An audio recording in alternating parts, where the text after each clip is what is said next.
I got a like? Oh, good job, Zach. I appreciate it.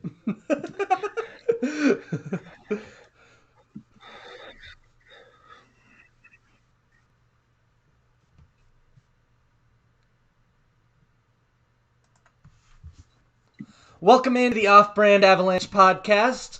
Coming off a big 5-1 win in the first of 4 games against the Minnesota Wild. Cheers, The Avalanche played boys. well today. They basically won in all 3 phases. They were better defensively. They were better offensively. They were better on special teams.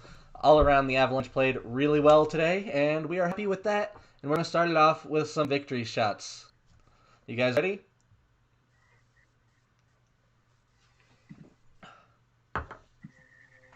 All right.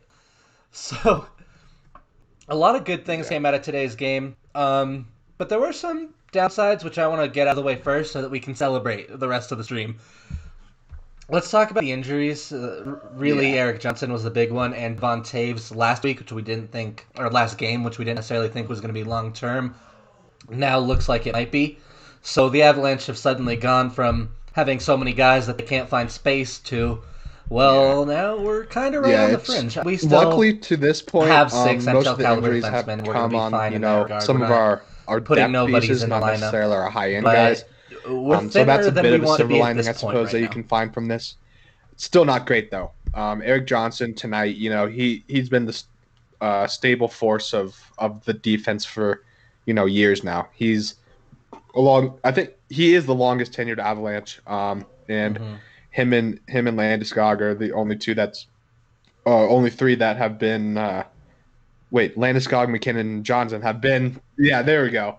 Have been with this team like through thick and thin. So it's hard, when he hasn't been healthy throughout the start of the season.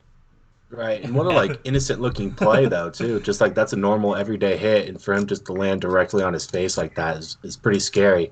Yeah. And it really sucks for EJ too, because he's a big driving force for the Avs back there, and he's played maybe a total 30 minutes of hockey this whole season so far. So that's tough. Hopefully, it's not that big of a deal. Yeah, he is. He has been. Yeah. Yeah. EJ is a great player, but it sucks that he's made of glass. He's pretty constantly injured. But we still, I'm going to speak for all of us. I think we all pretty much still feel okay about where our defense is at. Taves sucks. It sucks not having him, but really right now what it means is that there's a little bit more playing time for Byram. EJ also sucks, and I'd much rather have him than Patterson, but we still are rock solid on the defensive end for now. We don't want to see more injuries, but we're still doing okay. But that's enough of the negativity. Well, we don't need to talk about injuries because we won. And I just have one more question for you guys. Really the key is it here. A bit Not only did we won in terms of the injury front? Go ahead, Marshall. Is it a bit frustrating for you guys that we get absolutely no transparency in terms of how long our guys are going to be out and the severity of their injury? Because when Frankie first went down, it was we're still taking him on the road trip. Maybe he'll be ready to go in one of these games, and then all of a sudden it's we don't know when he's coming back. It's there needs to be some sort of timetable, and at least I kind of understood it a little bit in the bubble. You don't really want to tell everyone this guy might have COVID or whatnot, but the Avs have kind of been like this for a long time, and I feel like at this point they're getting a little bit worse in using COVID as an excuse for that. I personally don't care, if I'm being honest. I get the desire as a fan to want to know what's going on, to want to know when our guys are going to be back, but personally for me, it's their decision. If they want to keep us informed, they can. I don't think that they really owe it to us. I don't think, the fans are paying their salary essentially by going to games, but I don't think that in particular is something that they owe to us. If they want to be upfront about it, they can, but I think it's their discretion whether or not they want to be actively telling us what the injuries are. And personally, I don't think, does it really make a difference if we know? And the answer is not really. Right, I agree. Player-wise, he comes back when he comes back, and that's how it is. But from the fan perspective, I do agree. And, this is, to me, an organizational thing. Other teams give better descriptions. Like you were touching on, Marshall, the Avs have been this way since before COVID, and COVID is just giving him another excuse. So from a fan perspective, I see why that's an annoyance for sure. Yeah. Billy, Karim just told me that your feed is like 5 seconds off. My feed is? Yeah. That doesn't make any sense. I don't know how that's happening. Is the Skype call not working right? Tell him to refresh. Let me. On my YouTube, you look fine. I don't know. So Maybe I just talk slow. I'm not sure. Yeah, I'm not too sure, but I think I just pulled up YouTube and it seems fine to me right now. So maybe carry on. Okay, yeah, we'll move forward. Everyone in the chat, let us know if I'm sounding weird, and we'll try and figure out what's going on there. If it's not, he said it sounds good now. Okay, cool. All right, sorry for that delay. No worries. We got this. So let's talk a little bit about some of the things that went well tonight. And one of those, as has been a theme in the past couple of games, is the second line played really well. Brandon Saad with a goal and an assist. Andre Burakovsky with that nice little pass over on JT Compher's goal. Kadri, I don't know that he had an especially good game, but he didn't play bad like he had been in the beginning of the season. It's really good to see that our second line is clicking, and Saad, after a slow start, seems to have found his groove in the organization and has been a real asset. Yeah, now he's playing like the player, we expected. And it's just big time for the Avs. We've seen what it's like when it's only the top line producing, and with the second and the third. And even the fourth line had a fantastic game. LOC was all over the place. He was. Every line was firing. Yeah. I think this might be a bit of a trend that we're starting to see from Kadri. Last season, he started out pretty slow and definitely ramped it up. Like you said, Billy, I don't think he necessarily played his great game, his best game ever tonight. But it's pretty hard to follow up a 17 shot attempt and 10 shots on goal performance that he had before. So I'm definitely not going to knock anything like that. But I do I do think that he's skating with the puck and being confident, which is pretty exciting. Like he's wanting to drive the play, and you saw that tonight. Maybe not everything was getting through like he wanted, but like you said, Zach, if the three of like Kadri, Saad, and Berkey can get on the same page and be that consistent second line and be a consistent dominant second line, then I don't see that there's any reason that the Avs scoring can like even go down at this point, if not get better once McKinnon and Makar and they'll start to pick it up a little bit more. Mm-hmm. And we're doing some scoring. In our last 3 games, we're averaging 5 goals a game, and a lot of that has to do with the boost coming from the secondary scoring, which has finally gotten it going. You also mentioned the fourth line, which I thought a little bit of a makeshift fourth line with Logan O'Connor, Kiefer Sherwood, and Tyson Jost, but all 3 of them looked good again. All 3 of them seemed to play well together. They still aren't. I mean, they finished tonight. LOC got the goal. It was a little bit of a weird one. But they are what they're really doing for us more than producing is generating the momentum. They roll out, they get the first line some ozone starts. They keep the puck in the offensive zone, which keeps it out of our end, which is always good, and just allow the other lines to get that scoring done for the most part. And as we saw today, every once in a while they'll chip one in on their own. LOC in his first game of the season buries his first goal of the season, which I think is great because the biggest concern for me with LOC was his offensive upside, and he showed some of it today. Yeah, I think specifically in the first period, I think LOC was maybe even the Avs' best player. Yes. And this is something that we saw even in the bubble, dude. When LOC got his chance, he came to play, and that's something that the Avs can rely on going forward. They know what they're going to get from LOC. He's not going to necessarily bring like the high end scoring ability like we see from the top 6 players, but he's going to grind it out. He's going to skate hard. He is a fast player, so that fits in really well with the Avs dynamic. A question for you guys. I know we've been hard on Jost, pretty recently, even as recently as like a week ago, probably. But are we being too hard on him? Because to this point, I think he might be the Avs' best defensive forward. I don't know what you guys are talking about. I was defending Jost the whole time. See, I don't know. He's been playing really, really well, and we have been giving him that tough love, I'll say. But it's because he deserved it earlier on. Like he was going back before the bubble last year, he was that guy. You're like, Jost, I don't know if this is going to work out, but he's really played into his own this year so far, and through the bubble as well. Mm-hmm. And I Yeah. think it's also a bit of perspective because if we look at Jost as former 10th overall pick Tyson Yeah. Jost, Yeah. it's going to be frustrating that he's on a fourth line. But if we take that away, just strip away all the pedigree and just say, who is Tyson Jost today? He's a really damn good fourth line player, third line player, even on a lot of teams. He's a guy that contributes in the bottom six. He's been an elite penalty killer this year. And Yes. aside from Val Nichushkin, I don't think there's much question that he has been the Avs' best player on or best forward on the back end. So Yeah. I really like what I've seen from Tyson Jost, and you know what? He's on a really good contract. Yeah, exactly. I'll take him on that contract, absolutely. But yeah, like kind of circling back. I think like you said, Billy, maybe the Abs fan base is just like looking at that 10th overall pick. But at this point, maybe we just need to kind of realize that Tyson Jost is not going to be a top end scorer. But at this point, like with his defensive play and honestly just like his chemistry that he brings to the locker room, I don't necessarily see that there's a way that the Avs even tried to move him this year. Yeah. Um, Maybe if like he ends up wanting to, get some more opportunity on another team, that I could see that happening. But if he continues to, play the way he is on this cheap contract, then yeah, I'm impressed by him. It would be nice just, for him specifically to see him like get a goal or two here because he does still have that ability. But yeah, I'm Yeah. impressed by Jost and hopefully he doesn't listen to this podcast and hates us because we've been harping on him so much.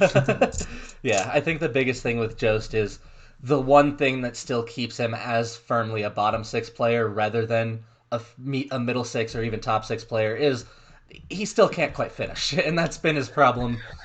Been probably his biggest problem his whole career. Which you know what he is at this point, and I think it doesn't help that Mikko Rantanen went 10th overall the year before because that's not a Yeah. typical 10th overall pick, but that's No. what the Avs are going to compare him to. And honestly, if we're looking specifically at the 2016 draft, he might go 10th overall again. It was not a Yeah. good draft, and And he's still a solid player. He's good to have around. yeah, and then like you said, the 2015 was a historically great draft. So Yeah, Mikko Rantanen might also go 10th overall in that pick exactly. again. So Right? Like he that's might kind not of have the moved up much. comparison. Yeah. Yeah, And I that's love saying that. something how great that draft was. But yeah, I'm impressed by Joust. And honestly, another game that I was kind of impressed by Kiefer Sherwood. He was even getting into it a little bit. Don't remember Yeah. who he was getting into it a little bit with, but I expect this series to get more gritty as it goes on for sure. Mhm. Yeah, I think the 4 games, this is going to be an interesting one for it, just because, we saw at the end of the second period is when it all started, where these two teams did not like each other, and that's not going to go away tomorrow night. They're still going to dislike each other. It's not going to be as blatantly obvious because the Wild aren't going to be losing by 4 goals at the start of next game, so they're not going to be as willing to take penalties as they were at the end of this one, but if these scores continue to get a little bit lopsided as the series goes on, I think we could see quite a bit of a little bit of the dirty stuff. Mhm. Yeah. Talking about the penalties a little bit, I think the worst part of the Avs game tonight was the power play. And their Mm-hmm. best side was the penalty kill. So a little bit, special teams are kind of off and on all season so far. Our power play has looked dynamic at sometimes and then has also looked like we can't even enter the zone Mm-hmm. without a stick getting in the way. Yeah, even Yeah, tonight especially we scored a power play goal, but I don't right, Yeah. necessarily think it was we played well on the power play. right. Especially pointing to that 4 minute opportunity we had, just couldn't get anything going really. So that one kind of hurt a little bit, but you know, That was yeah, that one definitely hurt. Especially I think maybe we had one shot on that four mhm. minute power play, which wasn't great. Yeah. I don't even know if we had a shot, to be honest. I'm not looking at the stats right now, but I mean, kind of off topic a little bit. That was kind of a weird situation of play right there because like they were talking about like double minor or maybe it's like Kiefer Sherwood maybe got a cross check too it was a bit of a scramble there, but Yeah, it was a little bit confusing. I decided at the end of the day, the reason I gave was he cross-checked him twice, so he needed 2 minors for it. So yeah, that was a little yeah. bit of a dirty play. I didn't like that. The one Right in the in back of front of the Jost's net, head. Yeah, yeah, right in front of the net. Yeah, I did not like that either. And so I kind of like that Kiefer Sherwood. That's when he kind hmm of stood up for Josie a little bit. So maybe the boys are kind of inspiring whoever comes into the lineup at this point. yeah. I'll be a little bit surprised if Carson Susie doesn't get some kind of fine at a Yeah, minimum, maybe even a suspension for that. That was pretty blatantly dirty, and the fact that it was right to the head and neck area while he yeah. was on the ground, I think, is what the I NHL would wants to avoid. I would expect a fine. I would be a little bit surprised if we see some sort of suspension. Yeah, that's But fair that's just enough. me. Who knows? Like, I mean, honestly, there's been multiple times this year in the NHL where some guy maybe should be suspended and wasn't, and a guy that should be suspended was. So I don't know necessarily where their player safety departments heads are at, but Yeah, they're uh, not necessarily known for their consistency. Yeah. no, and that's kind of this season is kind of topping that off. But like you said, Billy, that is a type of player that we don't need in hockey. There's just no reason for that. Yeah, Keeping these players safe and letting them, be on our screens at night is what fans are really like living for at this point. exactly. We want to see. Hockey's a physical game. There's always going to be injuries, but we don't want to see them unnecessarily. We don't want to see a concussion because the play was over and one guy was mad about it. So Yeah, that's that's kind of what that one felt like. So yeah, don't necessarily love that, but hey, this is a hype cast now. Let's focus more on some scoring that happened and some guys that I think are playing really well right now. Cale Makar with another assist in this game. He does trail Quinn Hughes in points by defenseman, but Quinn Hughes also has 2 extra games, so let's put that out there.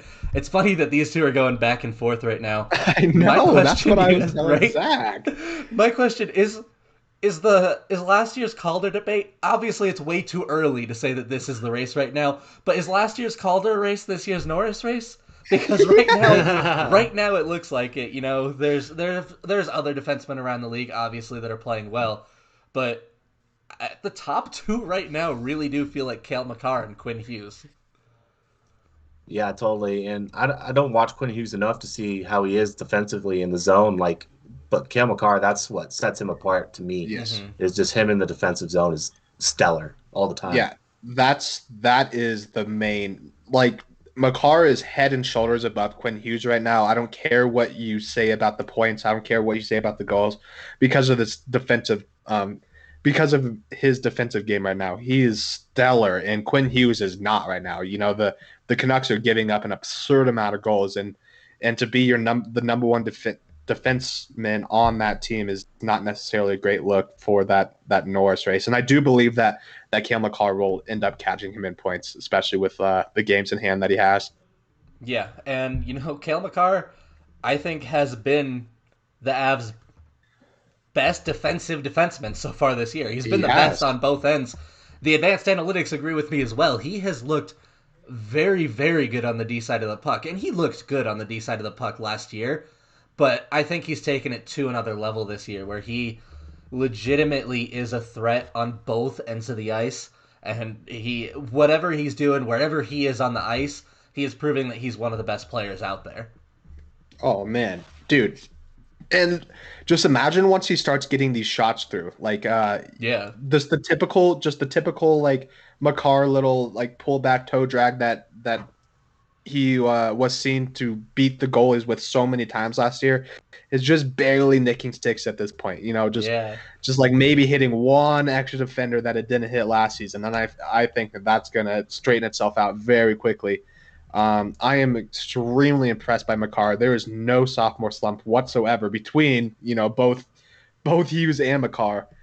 Maybe Hughes still has some work to do on the defensive side of the end, or yeah, the D side, but that's kind of what he was drafted as an offensive defenseman. But Makar, the step that he's taken to actually, absolutely elevate his D side of the game this season is so exciting for Avs fans.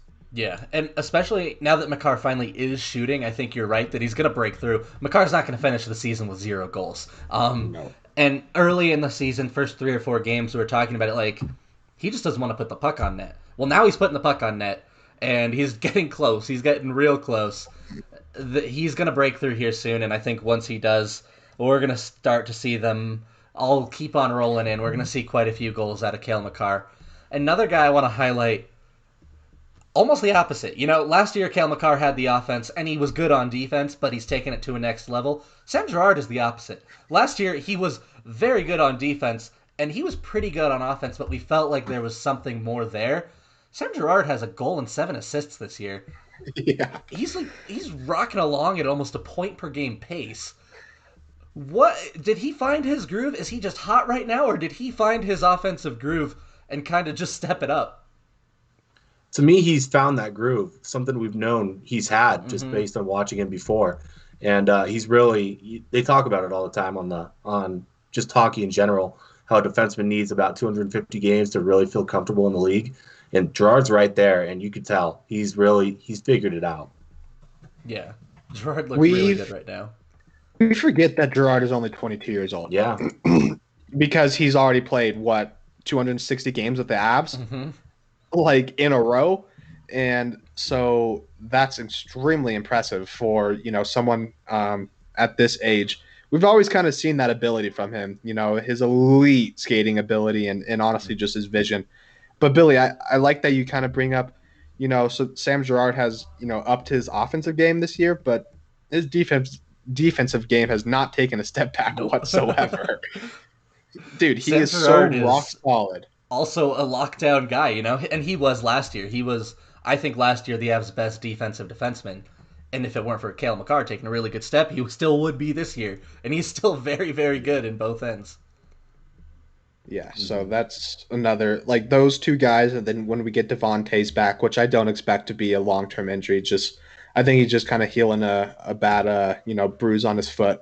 Once we get those three rolling, and hopefully we can get EJ and maybe Bowen Byram continues to play like he has, this defense is still going to be elite with all these injuries. Just because, I mean, honestly, just because of Gerard and Makar like playing like they Yeah, are. and we've been talking about Gerard and Makar, and we haven't really mentioned they got to play together tonight. We got to see Turn and Burn, which Yeah. is not something that really we've seen much of at all. You know, last year was mostly Makar with Graves and Gerard with EJ because that's what was working. But tonight we got to see Turn and Burn going together with Devon Taves out, and they played really, really well for the entire game together, which is not necessarily what we have seen every time they played together. So that to me was very impressive and very promising. Oh yeah.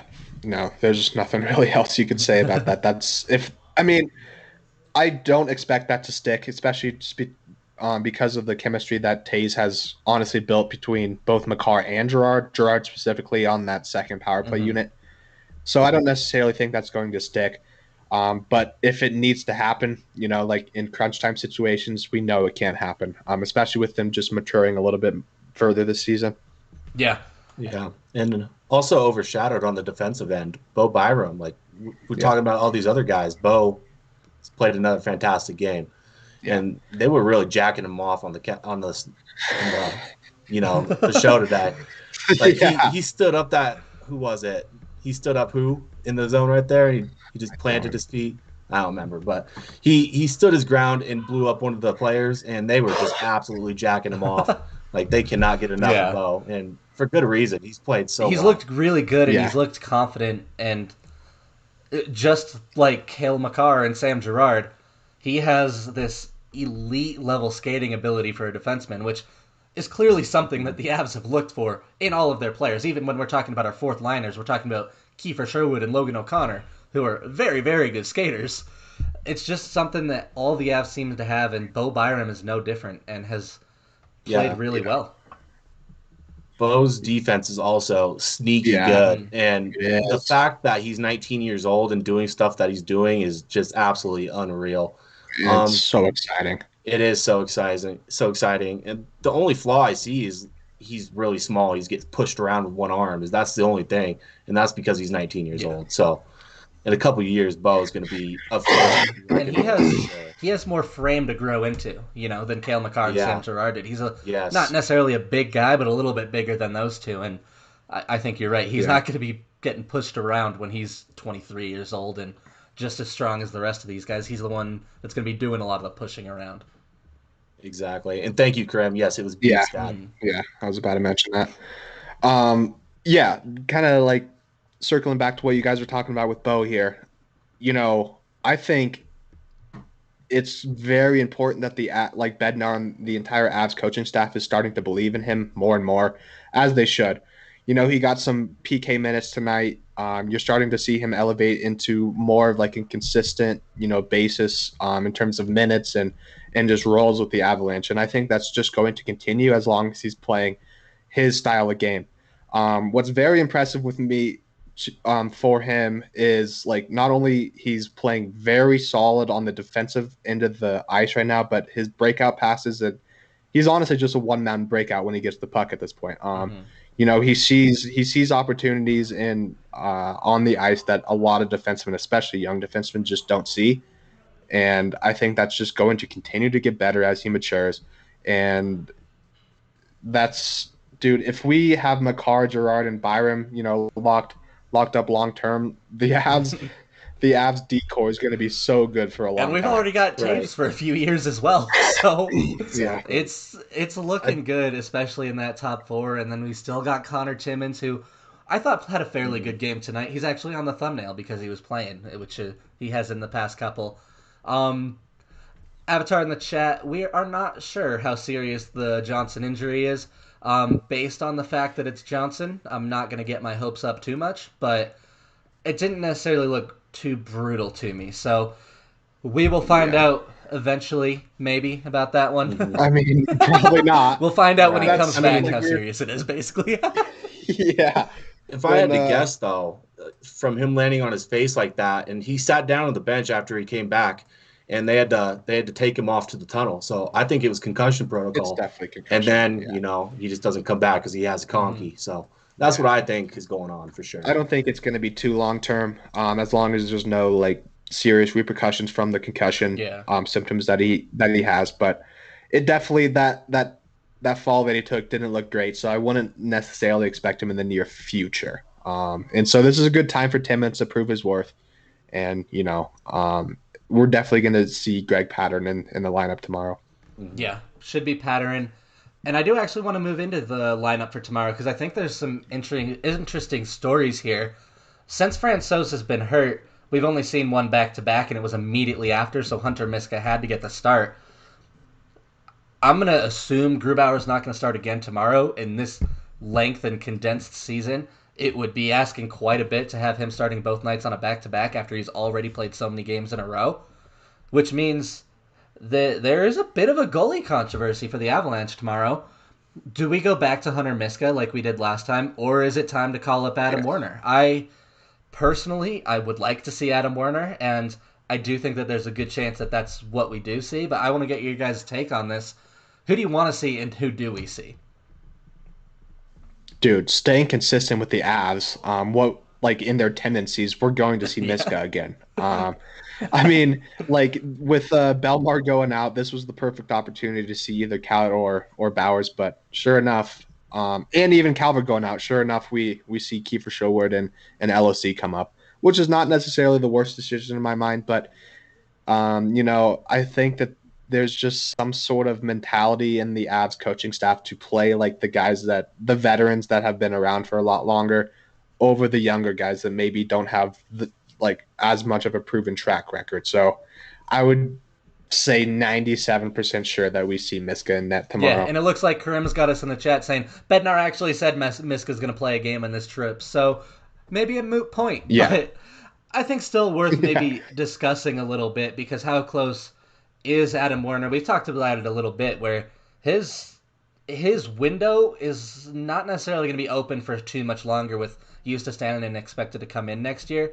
It looks like it might not be tomorrow, but you're going to want to see him get into a game this season, at least a couple games, just because the Avs need to know what they have. And maybe it's not going to be this game tomorrow night, but there's still time for it. and I am hopeful that we will see it before too long. Yeah, I think we'll see him a couple of games this season as well, Billy. And Tomiska, I'm excited to see him. Really, he didn't play too bad last game. Yeah, So Yeah. if he could play like he did against whoever he it was the played, Kings game, I believe. that's the Kings. Yeah. Okay, then he gives us a chance to Hmm. win, and that's all we really can ask Yeah. for. Yeah, Yeah, goalies are very, very streaky. We could see whatever game from Miska tomorrow. We can see him play lights out, or we can see him be that AHL type of goaltender. So, but I think with the way that the Avalanche are scoring, as long as we get some sort of, decent goaltending out of Miska, then the Avs still have a great shot to win the second game. I would say that if out of any of the games that the Avs are least likely to win, in this 4-game set with Minnesota, it would definitely be tomorrow. Not only because of Miska, but just because we don't have Devontae still, and hopefully Devontae's will be ready when we go back to Denver. So, but I'm not necessarily expecting a loss, not at all, because I think the Avs offense is clicking on a different cylinder at this point. But going back to Warner, I think if we see Warner this season, then something has gone terribly wrong, in my I opinion. think that it I think that the thing that went terribly wrong already did go terribly wrong. Like I think that eventually, if Miska's playing a couple games, they would put Warner in for one of them. But I think Francouz, this injury, all we know is that Bednar doesn't expect him back soon. I don't know what that means. That might mean 2 weeks. That might mean 2 months. That might mean he's done for the season, like we saw with Colin Wilson last year. So the thing that needed to go wrong, I think, already went wrong. So it just depends on. Yeah, He's going to but have to that show would out in mean practice, obviously. He's going to have to earn the start, but I think there's got to be some level of temptation there in the Avalanche organization to get him into a game, especially with quite a few back-to-backs this year. yeah, heck yeah, Avatar. He says, I've been an Avs fan since the day that they came to Colorado. None of us were born the day that they came to Colorado, but we were pretty much, bred into Avs fandom. So Yeah, from just the like little you, we're, baby. we're Avs super fans. So we appreciate you tuning in. We try to, relate a little bit to the fans. But kind of going back to the goaltender situation, if Grubauer gets hurt, then that's where we'll see Warner, and that's when the Yeah. Avs will have a Then problem it's on their pretty hands. definite, Yeah, that would be really If, scary. if Grubauer gets hurt while Francouz is still hurt, we will see Werner. And that's Yeah, not necessarily something that we're looking for. The No. Avalanche, I still think, would win a lot of games regardless of the goaltending situation, but they would win less games. And yes. if you're putting up. It's a matter of what kind of Avalanche team comes out. Is it the Yeah. explosive, 7-goal type of You Avalanche know, team, or is it the one that kind of buys into the other team's exactly. tendencies? Tonight they put up 5 goals. If they do that, it doesn't really make a difference who's in net. You're going to win more games than not. So let's not talk about that, though. I don't want to talk about the Grubauer No, no, Inningers. heck no. let's just go with it because Grubauer's playing really well. Grubauer Yeah, Oh yes. has man, taken that starting job. He had a little bit of help not having to worry about Francouz, but right now it hasn't been an issue because Grubauer has looked like a true number one. He's rocking over a 930 save percentage right now, and that is, I think, more than any of us expected. He's likely not going to stay that high for the entire season. That's a pretty high bar, but he looks like he saw all the criticism in the offseason where people are saying, well, he hasn't proven that he's a number one, and this year he's come out and said, no, I'm a number one. I'm a number one goalie. yeah, He's going to want a contract here soon, so I think this is pretty interesting, and I'm pretty excited about Grubauer. That was kind of the one piece. If in the offseason, if we were taking a criticism of the Avalanche, it was that the goaltending situation wasn't necessarily resolved, and now it does feel pretty resolved, at least for now, as long as we can see him stay healthy and keep up this level of play. Yeah, he's done a lot of work, and I also in the off season he tweeted about it a lot. He did a lot of training. This is a yeah. guy that was ready to come into the season and just start playing. Yeah, he's been And fantastic. Easily one of the best goalies in the league. I think a really big part of this goaltender situation is that Grubauer provides that stability that the rest of the team can trust in. In the bubble when both Frankie and Gruby went down, you saw the team play very hard in front of. Give me his name, please. Miska? Oh No, wait. not Oh, Hutchinson. Hutchinson last year. In the bubble. Gotcha. Yes, I could not I remember his zoned name. out for a second. In front of Hutchinson, but at this point, it's like, we're seeing Grubauer kind of. I think he might be the leader of this team right now, just because of the way that he's playing. He helped the team. In the three losses that he had, there were one goal, Avalanche performances. So that's not great, but if we can score 3 or 4 goals, I think that the team kind of can build on that and realize that we have a chance to win any of these games, at least if we put up some scoring. So that's very exciting, and I think he came out on a mission this season, and we're seeing it. Yeah, and the scoring has not been lacking either, so I don't really have much doubt about the Avs being able to put up some goals tomorrow night. Marshall, you mentioned that you think tomorrow night will be the toughest of the four, and I agree with you completely. Not only because we're a little bit injured right now, not only because we're going to have the third string goalie in net, but also because there's a reason we've been splitting a lot of these series, and that's because it's hard to beat a team twice in a row. Especially, I was actually watching the Minnesota broadcast just because I felt like it. I was with a Wild fan, and I like watching the opposing team every once in a while. They had mentioned, a lot of the time that team that won the game doesn't make as many adjustments as the team that lost the game, which it makes a lot of sense. You just won a game 5-1. You're not going to change too much. The team that just lost 5-1, they're going to switch some things up. They're gonna adjust. They're gonna adjust to the Avalanche. They're gonna be able to. They're still at home. They're gonna be able to match lines a little bit better with a better feel for it. It makes a lot of sense. It's tough to win that second game. I think it's important for the Avs to come out and say, even with everything kind of against us in this particular one, they're gonna come out and give a really good effort and hopefully get that win. Yeah. Avatar. I definitely appreciate the shout out from HTH. That's awesome, by the way. That's super good. But yeah, Billy, like there's really not too much more to be said about the goaltending situation right now. I feel like we've touched on it a lot. Grubauer's playing absolutely fantastic, and as long as we have him, on most nights, then the Avs have a great chance to win. I have a question for you guys right now. Like, with this win, we did jump up into first place in the Western Division. Mostly, a lot of that is Vegas because isn't Vegas playing. has.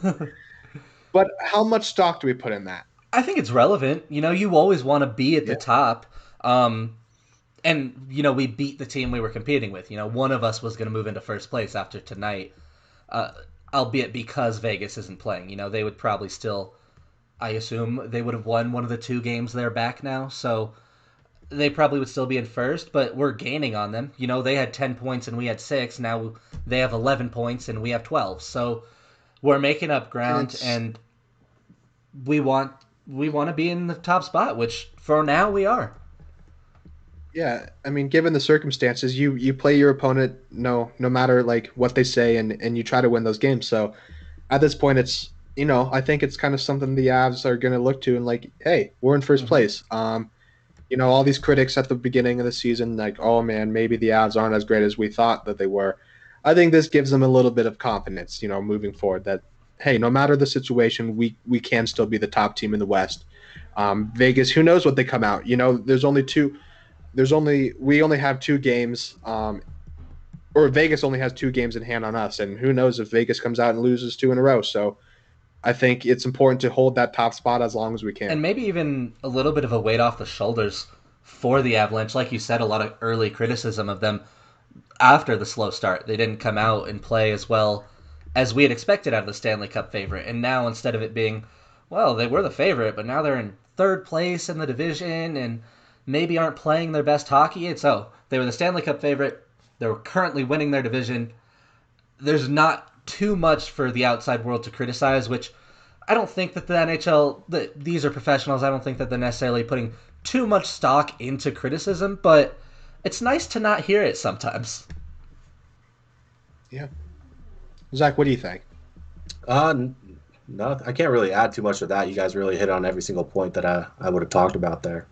I mean, do you think is it exciting for you to at least have the Avs in first place, or do you kind of feel like I think with Vegas? we've established, at least on this podcast, how important that first place spot is going to be for the Avalanche moving forward. So but yeah, with Vegas not playing 2 extra games, I guess I don't know who they got their games Yeah, postponed against, but Believe yeah, it I was. think it's for sure it's important that we're in first. I want to say it was yeah, LA, but I could be yeah, wrong. absolutely. But yeah, that you hit it, Zach.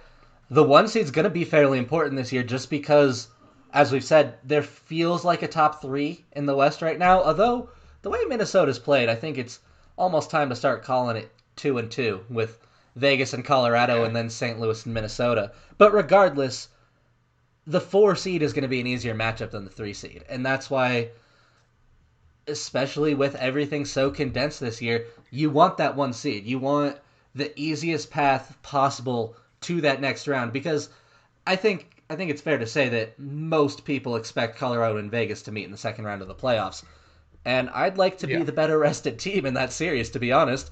Mhm. That is, if you're talking about the 3 Stanley Cup favorites going into the season, you have Colorado, you have Vegas, and you have Tampa Bay, which means that one of those teams, because Colorado and Vegas are in the same division, isn't making it to the semifinals. And that means that the Avalanche have a tougher route to the playoffs, through the playoffs, than they normally would, which I just think it gives a lot of relevance to that 1 seed in this division. Mhm. yeah. Krim asked if we saw the St. Louis and Anaheim score. St. Louis definitely blew them out of the water. Maybe John Gibson isn't immortal, but I think that's maybe a one-off for St. Louis, especially putting up 6 goals. Like, Yeah, Jesus, who put up those goals for St. Louis? that was interesting.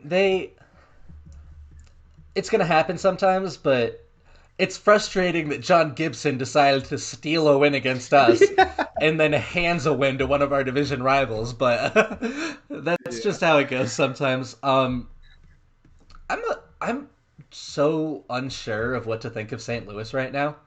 They beat the Avs four to same. one. I think Then everyone we is. beat them 8-0, and then they kind of fell behind. They slid behind the Wild for a little bit there in the standings. Then they go and blow out Anaheim.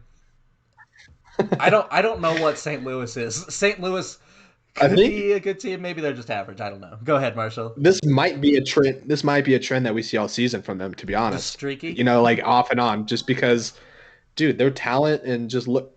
I mean, honestly, if we look at one player that epitomizes all of St. Louis, all of the Blues' roster, it's Jordan Bennington. Yeah. So I think he can kind of represent what St. Louis is going to be this year. Some nights he looks like the best goaltender in the league, and some nights he looks like the AHL goaltender that in which he was spending time just a couple of years ago. Yeah, the Mhm.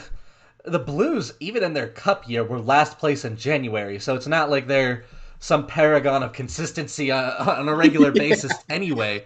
Yeah. Interesting. The other interesting game to me, did you see Dallas put up like 11 shots in their in 60 minutes of play? They put up 11 Oh my shots. God, I that's did not almost see that's that. embarrassing. Like that's just Was it sad. actually 11 Yeah, let shots? me actually pull it up. I can't remember if it was. Hold on, I got it right here. It was 11 Yeah. shots. Wow. Dude, that's something that we saw in their series, in the Avs series. It's just like, oh my goodness. And they were a team that like jumped out very freaking strong too. This was their first loss of the season. Yeah. Another asterisk there because they played four. They're another one that got postponed Yeah, because of COVID, but still, they started strong. They started hot. They looked really good, and they hit that Carolina wall. Carolina is good. That's it makes sense yeah. they'd hand the team their Carolina is first good. loss of the year, but definitely interesting to see just the way that it happened. 11 shots is pathetic. I'm sorry. It's Like so that's pathetic. sad. That's not a good effort by the Stars. I'm sure they'll bounce Not, back eventually. I still think they're a solid team, if not elite. But yeah. interesting things happening around the league. Glad to see the Avs hitting their stride. McDavid's goal was sick. Oh yeah, it was. Yeah, that was nasty. Holy crap, dude. What a That was competition so in that game in general, though. Just Austin yeah. Matthews versus Connor McDavid. Like what a Yeah. storyline Just there. the two I best feel like they played Canadian each other centers to 100 me. times. Well, centers on Canadian teams. Yeah, those. I feel like those two teams have played each other 100 times. Just like it feels like that at this point. It's like Edmonton hasn't played anyone else but Toronto at this point. Mm-hmm. Are you guys? How do you guys feel about Edmonton's jerseys? The ones they were wearing Yo, tonight. Oh, I thought they were sweet. I liked sick. them, but at first, when like the first time I pulled up the highlight of McDavid's goal, I was like, "Is this an old highlight from the All Star game? Like those look like the old All Star jerseys a little bit, just with the red." I was not in love with Toronto's though. Yeah, No. I don't like that Toronto doesn't know how to capitalize N's and M's in their in their Oh, logo. or the N. I mean, yeah, the N is like. Oh my It's the N in goodness, yeah, Toronto that's and the M in Maple Leaf, which like it's just the weird font they have. They've got the little line coming off. It makes it just look like they have all capitals and threw a lowercase letter in there for the no reason. yeah, yeah, dude. Yeah, maybe back in like the 1910s when their logo first came out, no one knew how to capitalize N and M's. So, Yeah, it's but interesting. before we log out of here, this is not necessarily a super important question, but who do you guys think gets the first fight for the Avalanche? Because we're a decent amount, in, and there hasn't really even been that many opportunities to Right? fight. I I feel like the Avalanche are just not a team that's really built to play that style. Like they don't grind that much in that way anyway. But I feel like there is a pretty easy choice, and that's the one I'm gonna go with, and that's Nazem Kadri. If there is a fighter on the Avalanche, I'm not saying he's a super big fighter, but hey, I'm gonna go with Kadri. So let's see. Yeah, for no other reason than the first player. He's the first player that popped in my head. I'm going with I can Gravy. see that. I feel like I could see that. That it was between him or Landy. I think Landy. I don't know. He's just With the captain that in there? captain guy. Landy's that guy. He could And do he's it. done it a couple times. Like he's not Yeah. afraid to drop the gloves. He will. So that's it. Landeskog has one of my favorite NHL fights ever. Like when he knocked out Andrew My Ladd. Dude, favorite is after he got blown. After McKinnon got blown out, is that what the one? Oh wait, no. No, it was McKinnon. against, I can't quite remember what started the fight, but it was My a great favorite fight ever was when someone got blown out. I do remember who it was, but then McKinnon stood up and just beat the crap out of. I remember that one. Yeah. My favorite is Kadri's last year against the Sharks. Can't even remember. I can't remember the guy's name, but he should have got suspended for the hit, but instead Kadri just suspended him by knocking him out for a couple of games. Yeah. Or how about this fight, the Gerard versus the Brinket Yes. fight? They were that going was at a each other a heavyweight. couple times. They don't like each other. That was a heavyweight bout right there. The fight where both guys are actually 5'8". I don't care what Gerard is listed at. He's 5'8" in my mind. I like this. I like the little throwback fights.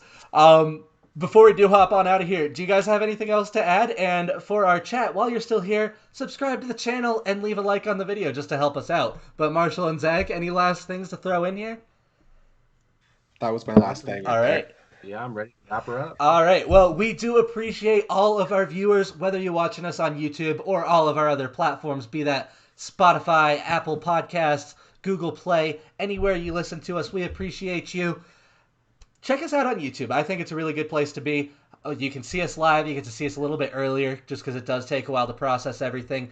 And while you're here, subscribe to the channel. Less than half of our views right now are coming from subscribers. So if you keep on watching us, go ahead, take that plunge, subscribe to the channel. You can always undo it later if you decide that you hate us, but I think you should like us. And that's all we got for you. So we really appreciate you, and we will see you guys tomorrow night.